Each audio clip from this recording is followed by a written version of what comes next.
নমস্কার বন্ধুরা, আমার একটা টিপসের ভিডিওতে তোমাদের সবাইকে স্বাগত। হ্যাঁ, আজকে কোনো টিপস নয়, আজকে আমসত্ত্ব অনেকভাবে বানিয়েছি, বিভিন্ন টিপসের মাধ্যমে অনেক রকম আমসত্ত্ব বানিয়েছি, তারই কিছু কিছু জিনিস তোমাদের সঙ্গে শেয়ার করব। তো দেখো, এবার প্রচুর আমের আমদানি হয়েছে আর প্রচুর আম আমার বাড়িতে এসছে। তা কিছু আম একদম নরম হয়ে গেছিলো, তো সেগুলো নষ্ট না করে সেগুলোকে আমসত্ত্ব করে রেখেছি। আর 2-3 রকমভাবে আমসত্ত্ব করেছি, আর সেগুলোই তোমাদের সঙ্গে শেয়ার করব। খুব সুন্দর হয়েছে আমসত্ত্বগুলো। তো কোনোটা জাফরান দিয়ে বানিয়েছি, কোনোটা জাল দিয়ে বানিয়েছি, কোনোটা এমনি কাঁচা বানিয়েছি। এই সবটাই তোমাদের আস্তে আস্তে একটু একটু করে শেয়ার করব। তো চলো, প্রথমে আজকে তোমাদের দেখাবো যে আমসত্ত্বটা জাল দিয়ে কি করে বানায়। প্রচুর আমের আমদানি হয়েছিল এবছর। তো দেখো, এখান থেকে কিছু আম আমি নিয়ে নিয়েছি, সেই আমগুলোকে কেটে নেবো। আর কি পদ্ধতিতে আমসত্ত্ব বানাবো এবং সারা বছর ধরে কিন্তু এই আমসত্ত্ব আমরা রেখে খেতে পারবো, কারণ সিজনের ফল অফ সিজনে খেতে কিন্তু ভীষণ ভালো লাগে। তো দেখো, এই আমগুলোকে আমি সবটা, আমার হেল্পিং হ্যান্ড আমার সবটাকে বলে দিয়েছি কিভাবে কাটতে। তো পুরোটা দেখো এইভাবে টুকরো টুকরো করে কেটে নিচ্ছে। আর কিছু আম প্রচণ্ড মজে গেছিলো, ভেতরটা দেখো।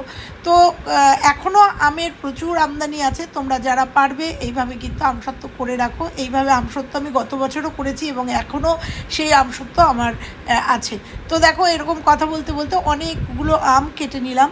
তো অনেকগুলো আমসত্ত্ব তোমরা দেখতে পারলে আমি 3টে পদ্ধতিতে করেছি। তা প্রথম পদ্ধতি হচ্ছে, দেখো, এটাকে ব্লেন্ডারের মধ্যে নিয়ে নেবো। বড় জারটার মধ্যে আমি নিয়ে নিয়েছি, কারণ অনেকটা আম তোমরা দেখতে পাচ্ছ। এই বড় ব্লেন্ডারটার মধ্যে নিয়ে এটাকে ব্লেন্ড করে নেবো, কারণ এটা চটকে নিলে দানা থাকতে পারে। সব থেকে সহজ পদ্ধতি হচ্ছে ব্লেন্ড করে নেবো। তো দেখো, এটাকে ব্লেন্ড করে নিলাম। নিয়ে একটা ছাঁকনি, যে বড় ছাঁকনিগুলো আছে না, সেই ছাঁকনির নিচে একটা গামলা রেখে তো এটাকে ছেঁকে নেবো। তার মানে এটা আমি পুরোটাই হিমসাগর আম দিয়ে করেছি। যদিও হিমসাগর আমে কোনো আঁশ থাকে না, তবুও যদি কোনো দলা টলা থাকে সেই জন্য, কারণ আমসত্ত্বের দলা থাকলে ভালো লাগে না। তো দেখো, একটা কাঠের খুন্তি দিয়ে আমি পুরো আমটাকে ব্লেন্ড করে নিয়ে পুরো আমটাকে আমি এরকমভাবে পিউরিটা বার করে নিয়েছি। তাতে আমার আমসত্ত্বটা দেখতেও সুন্দর হবে, খেতেও ভালো হবে। দেখতে পাচ্ছ কত দলা বেরিয়েছে কিন্তু অলরেডি। তো যাই হোক, দেখো, আমি এটাকে ভালো করে অনেকক্ষণ ধরে সবটা বার করে নিয়েছি। এইভাবে যদি এই পদ্ধতিতে করো তাহলে আমসত্ত্বগুলো কিন্তু খুব সুন্দর হয়। আর জাল দিয়ে আমসত্ত্ব আমি 3টে পদ্ধতিতে করেছি, তবে আমার মনে হয়েছে যে সবথেকে বেশি ভালো হয়েছে আমার জাল দিয়ে আমসত্ত্ব করে, মানে রোদ ছাড়া আমসত্ত্ব করা। তো দেখো, একটা কড়াইতে আমি পুরো আমসত্ত্বর যেটা করেছি পালটা সেটা নিয়ে নিয়েছি। নিয়ে কিভাবে করব তোমরা দেখতে থাকো। এর মধ্যে আমি একটুখানি চিনি মিশিয়েছি। তোমরা এটা স্কিপ করতে পারো, কারণ আমগুলো প্রচণ্ড মিষ্টি, তবুও একটুখানি চিনি অবশ্যই, কিন্তু গ্যাসটা আমি জ্বালাইনি, চিনিটাকে ভালো করে মিশিয়ে দিয়েছি। এই পদ্ধতিতে যদি তোমরা আমসত্ত্বটা করো তাহলে রোদে দিতে হবে না। রোদ ছাড়া, মানে রোদ যদি না ওঠে, অনেক সময় গ্যাসে রান্না করো তার নিচে দিয়েও তোমরা এই আমসত্ত্বটা করতে পারো, বা এইভাবে জাল দিয়ে নিয়ে তোমরা ফ্যানের হাওয়াতেও কিন্তু সুন্দর আমসত্ত্বটা উঠে যাবে, মানে ভালো হবে, রোদ দরকার হবে না।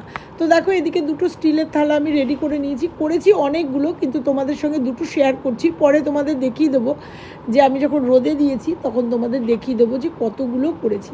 তো একটুখানি সর্ষের তেল এখানে ব্রাশ দিয়ে ব্রাশ করে নেবো, কারণ সর্ষের তেল না দিলে কিন্তু, তেল না দিলে আমসত্ত্বটা যখন তুলবো তখন কিন্তু প্রবলেম হবে। তো ভালো করে তেলটাকে ব্রাশ করে নিলাম, আর ওদিকে কিন্তু আমার আমসত্ত্বটা জাল হচ্ছে। তো একদম লো ফ্লেমে দেখো আমসত্ত্বটাকে জাল দেবো, মানে আমের এই পালটাকে জাল দেবো। অনেকক্ষণ ধরে জাল দিতে হবে, আর কখন বুঝে যাবে যে জালটা হয়ে গেছে। তো দেখো, এইভাবে কিন্তু ভালো করে এটাকে জাল দিয়ে নেব। তো আমি এরপরে আমি আরও 2 রকমভাবে করেছি, তোমরা যদি দেখতে চাও অবশ্যই দেখাবো। তো দেখো, অনেকক্ষণ ধরে মিনিট 5 ধরে এরকম জাল দিয়েছি, আর এরকম বড় বড় ফোঁট আসছে, তোমরা দেখতে পাচ্ছ। তখনই কিন্তু বুঝে যেতে হবে যে এই আমের এই জালটা কিন্তু, এইটা কিন্তু প্রায় রেডি হয়ে গেছে। তো ভালো করে নাড়তে হবে, এটা ক্রমাগত নাড়তে হবে। আর অবশ্যই রোদ ছাড়া, ঝামেলা ছাড়া কিন্তু এই আমসত্ত্বটা আমরা সুন্দরভাবে করে নিতে পারি। তো যাদের মনে হবে যে একটু রোদে দেওয়ার দরকার, তারা কিন্তু রোদ যদি পাও রোদে দিতেই পারো, কিন্তু না দিলেও হবে। অনেক সময় রান্নার সময় গ্যাসের নিচে যে তাপটা আছে সেখানেও দিয়ে দিতে পারো। সারা রাত্রির ফ্যান চলে, ফ্যানের নিচেও কিন্তু তোমরা এই থালাগুলোকে রেখে দিতে পারো। তো দেখো, কথা বলতে বলতে পুরো আমের যেই বড় বড় ফোঁটগুলো এসছে, এখন বুঝে যেতে হবে যে আমার এটা কিন্তু রেডি হয়ে গেছে। এইবার দেখো ভালো করে নেড়ে, আর মনে রাখতে হবে এটা কিন্তু ক্রমাগত নাড়তে হবে। আমি গ্যাসটাকে বন্ধ করে দিলাম, আর বন্ধ করে দিয়ে কিছুক্ষণ রেখে দেবো, কারণ এটা কিন্তু একদম ঠান্ডা করা যাবে না। গরম গরমই কিন্তু এটা আমি থালার মধ্যে ঢেলে দেবো। তো চলো, আমি মিনিট 5 এরকমভাবে রাখার পরে তো দেখতে পাচ্ছ ধোঁয়া উঠছে। আমি গরম গরমই কিন্তু এই থালার মধ্যে এটাকে ছড়িয়ে দেবো। তো দেখো হাতা দিয়ে এখানে দিয়ে দিলাম, দিয়ে আমি থালাটাকে এরকমভাবে নেড়ে নেবো, আর থালাটাকে আস্তে আস্তে একটু বাড়ি দেবো। বাড়ি দিলে পরে মানে ট্যাপ ট্যাপ করে নেবো, তাহলে কি হবে, ভেতরে যদি কোনো লাম্প থাকে, মানে বায়ু যদি ঢুকে থাকে সেটা ঢুকবে না, আর ভেতরে যদি বায়ু ঢুকে থাকে তাহলে আমসত্ত্ব কিন্তু ফুলে উঠবে। তো এটা দেখতে পাচ্ছ আমি আস্তে আস্তে বাড়ি দিয়ে নিলাম, তাতে কিন্তু পুরো যে আমের যে পালটা সেটা সুন্দরভাবে সব জায়গায় ছড়িয়ে গেল। এবার আর একটা থালাতেও আমি এটা ঢেলে নেবো। এছাড়াও আমি আরও অনেকগুলো থালাতে ঢেলে নিয়েছি, কারণ সবটা দেখালে কিন্তু অনেক বড় ভিডিও হয়ে যাবে, তাই তোমাদের যতটুকু সম্ভব ততটুকু শেয়ার করছি। তোমরা এইভাবে, এখনও আম পাওয়া যাচ্ছে, এই ভিডিওটা আমার অনেক দিন আগেকার করা, কিন্তু দিতে পারিনি সময়ের অভাবে, তাই তোমাদের এখন দিচ্ছি। তো এইভাবে ট্যাপ ট্যাপ করে রাখবে। দেখতে পাচ্ছ কিন্তু অলরেডি কিন্তু মানে উঠছে, কিন্তু বুজবুজ করে উঠছে, এগুলো কিন্তু সবই বায়ু। তো এইগুলো কিন্তু সবটাই হয়ে যাবে। তো দেখো এটা আমি ঘরের যে আমার যে বারান্দার ব্যালকনি সেখানে দিয়ে দিয়েছি। তো এবার তোমাদের দেখাবো কি কি করেছি, আর কতগুলো করেছি সেগুলো সবই রোদে দেবো। তো দেখো এটা কিন্তু তোমরা এই ঘরে দিয়ে দিতে পারো। এর পরের দিন কিন্তু আবার একটুখানি পাল বার করে আবার জাল দিয়ে এর উপর দিয়ে দিয়েছি আর এক প্রস্ত। এইবার চলো দেখো, টিনের উপরে আমি সব আমসত্ত্বগুলোকে রোদে দিয়ে দিয়েছি। এর মধ্যে 3 রকমের আমসত্ত্ব আছে, মানে কাঁচা আছে, একটা জাফরান মেশানো আছে, আর একটা আমি জাল দিয়ে করেছি। বড় বড় থালাগুলো দেখছো, ওগুলো সব জাল দিয়ে করা, কারণ জাল দিয়ে আমসত্ত্বটা আমার মনে হয়েছে বেশি ভালো হয়েছে। তো দেখো সবটা তোমাদের দেখিয়ে দিলাম। এইবার তোমরা যদি চাও তোমাদের পর ভিডিওগুলো দেবো, তো এতগুলো তো দেখানো সম্ভব হয়নি, তাই তোমরা দেখে নাও। ওই থালা দুটো, স্টিলের থালা দুটোও কিন্তু অলরেডি রয়েছে এখানে। এবার চলো আমসত্ত্বগুলোকে তুলবো। এটা যেহেতু কাঁচা আমসত্ত্ব, দেখো কতটা রোদের তাপ ছিল, এগুলো প্রায় মানে পুড়তেতে উঠেছে। তো কাঁচা আমসত্ত্ব এটা আজকে তোলা দেখাবো না, এটা জাস্ট তোমাদের দেখালাম। সব আমসত্ত্ব কিন্তু আমার রেডি হয়ে গেছে। এইবার তোমাদের যেগুলো জাল দেওয়া আমসত্ত্ব সেগুলো তুলে দেখাবো। তো দেখো এটা জাল দেওয়া আমসত্ত্ব। তো এটার মধ্যে আমার দেখতে পাচ্ছ যেগুলো দানা দানা দেখতে পাচ্ছ, এগুলো কিন্তু সব জাফরান মানে কেশর দেওয়া। সেটাও তোমাদের সঙ্গে শেয়ার করব পরবর্তী ভিডিওতে, কিন্তু একসঙ্গে যখন তুলেছি ওই জন্য ভিডিওটা তোমাদের সামনে এইভাবে দেখিয়ে দিচ্ছি। তো দেখো এরকমভাবে তুলে নিয়েছি প্রত্যেকটা আমসত্ত্ব, আর জাল দেওয়া আমসত্ত্ব কিন্তু খুব সুন্দর উঠে যায়। তো তুলে নিয়েছি। এইবার এটাকে কিভাবে সংরক্ষণ করব, এইভাবে কিন্তু সুন্দর করে এইভাবে কেটে নেবো। তো দেখো চাকুর সাহায্যে এরকমভাবে কেটে নেবো। তোমরা যেভাবে শেপ দিতে চাও শেপ দেবে তোমাদের সুবিধার্থে। আমার মনে হয় যেন এরকম করে রাখলে আমসত্ত্বগুলো খুব সুন্দর থাকে, অনেক দিন পর্যন্ত থাকে। 1 বছর পর্যন্ত তোমরা এই আমসত্ত্বগুলোকে আরামসে রেখে খেতে পারো। ফ্রিজে রাখলে বেশি ভালো হয়, কিন্তু তোমরা ফ্রিজের বাইরেও রাখতে পারো, কিন্তু আমি কিন্তু ফ্রিজেই এগুলোকে ভালো কন্টেনারে করে, বড় কন্টেনারে করে ফ্রিজের মধ্যে রেখে দিই, এবং সারা বছর ধরে কিন্তু আমি এই আমসত্ত্ব খাই এবং কেউ আসলে পরে তাদের দিই। তো দেখো এইভাবে আমি গোল্লা গোল্লা করে গোল গোল করে পাটির মতো, শীতল পাটির মতো এরকম করে গোল করে নিচ্ছি, তোমরা দেখতে পাচ্ছ। এইভাবে সমস্ত যতগুলো আমসত্ত্ব শুকিয়ে গেছে সব আমসত্ত্বগুলোকে এইভাবে মানে পাকিয়ে রেখে দিয়েছি। এবার তোমরা চাইলে বিভিন্ন শেপ দিতে পারো। তো দেখো আর একটা আমসত্ত্ব দেখতে পাচ্ছ কত সুন্দর উঠে গেল, দেখলে?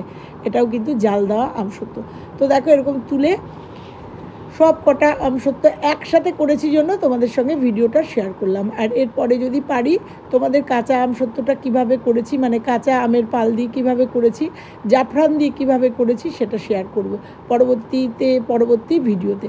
তো আজকে এটা দেখালাম যে তোমাদের জাল দিয়ে কিভাবে আমসত্ত্ব। তবে একটা কথাই বলবো, যেভাবে জাল দিয়ে আমসত্ত্ব করলাম আমি, এইভাবে আমসত্ত্ব করো। আমসত্ত্বগুলো অনেক দিন থাকে এবং টেস্ট হয়, এবং আমসত্ত্ব তুলতে কোনো অসুবিধা হয় না, শুকাতে অসুবিধা হয় না। রোদ না দিলেও কিন্তু এগুলো যদি ফ্যানের হাওয়ায় রেখে দাও 2 দিন পরে এই রকমভাবে উঠে যাবে। তোমরা ট্রাই করে দেখো, কোনো রোদের ঝামেলা তোমাদের লাগবে না, কারণ রোদে দিলে পরে পিঁপড়ে হয়, পাখিতে ঠোকর দেয়, অনেক সমস্যা হয়। তো দেখো আমসত্ত্বগুলো সব করে নিয়েছি এরকম, তারপরে এরকমভাবে সাজিয়ে নিচ্ছি। কেমন লাগলো আজকে আমার ভিডিওটা? ভালো লাগলে লাইক কমেন্ট শেয়ার করো, চ্যানেলে নতুন হলে চ্যানেলটা সাবস্ক্রাইব করে পাশে বেল আইকনটা প্রেস করে দিও। আর কার কার এই আমসত্ত্বগুলো দেখে খুব লোভ হচ্ছে আমাকে জানিও, কে কোথা থেকে দেখছো। আর এইভাবে এবছর এখনও পর্যন্ত আম আছে, আমার দেরি হয়ে গেল ভিডিওটা দিতে, এখনও পর্যন্ত আম আছে। তোমরা যদি চাও এইভাবে আমসত্ত্ব করে সারা বছরের জন্য, যারা আম খেতে ভালোবাসো তারা এইভাবে কিন্তু আমসত্ত্ব করে রেখে দিতেই পারো। তো দেখো এটা কিন্তু কাঁচা আমসত্ত্ব, মানে কাঁচা দেওয়া, সেটাও তোমাদের পরের ভিডিওতে শেয়ার করব। সবটাই কিন্তু আমি এইভাবে এই করে নিলাম। তোমরা দেখতে পাচ্ছ যে কত আমসত্ত্ব হয়েছে।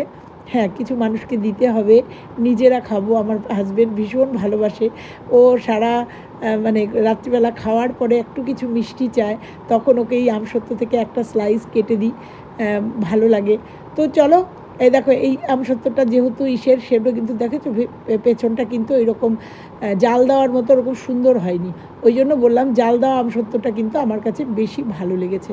তো এইভাবে পাকিয়ে পাকিয়ে নিয়ে সমস্ত আমসত্ত্বগুলো একসাথে করে নিলাম। এবার একটা বড় কন্টেনারে করে আমি ফ্রিজে ঢুকিয়ে দেবো। না, তোমাদের আর শেয়ার করলাম না, কারণ ভিডিওটা বড় হয়ে যাচ্ছে। এইবার একটা বড় কন্টেনারে করে আমি সবটা আমার ফ্রিজে 2-3টে পার্টে রেখে দেবো। তো চলো, আবার ফিরছি অন্য কোনো ভিডিওর সঙ্গে, ততক্ষণের জন্য সবাই